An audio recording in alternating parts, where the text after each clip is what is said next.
Alla fine la delusione dei manifestanti era palpabile.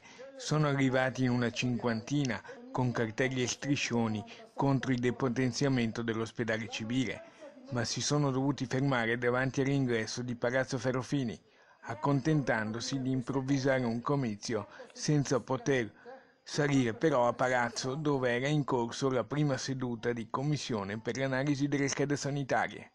Tra la gente anche il presidente della municipalità del Lido e Pellestrina Danny Carella, che ha spiegato così le ragioni della sua presenza.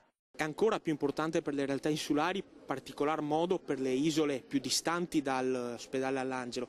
Far presente ad esempio che Pellestrina si colloca all'incirca 2,15 € con i mezzi pubblici dall'ospedale All'Angelo, che è la distanza che intercorre grosso modo tra Mestre e la Lombardia.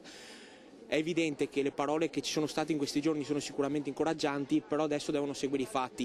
Matteo Secchi di Venezia.com, tornando con la mente a domenica, ha parlato così. Approfitto dell'occasione per ringraziare le centinaia di veneziani che sono intervenuti domenica.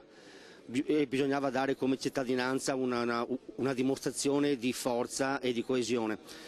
Oggi siamo qui per continuare la mobilitazione perché, malgrado arrivino le buone notizie, tra virgolette, da parte di Regione, Stato, Comune, tutto, noi non ci fidiamo naturalmente e aspettiamo i fatti concreti. Oggi dovremo incontrare dei capigruppo dei partiti in Consiglio regionale, ma sembrerebbe, da quello che ho sentito qui, che non ci siano o siano in ritardo, quindi noi aspettiamo.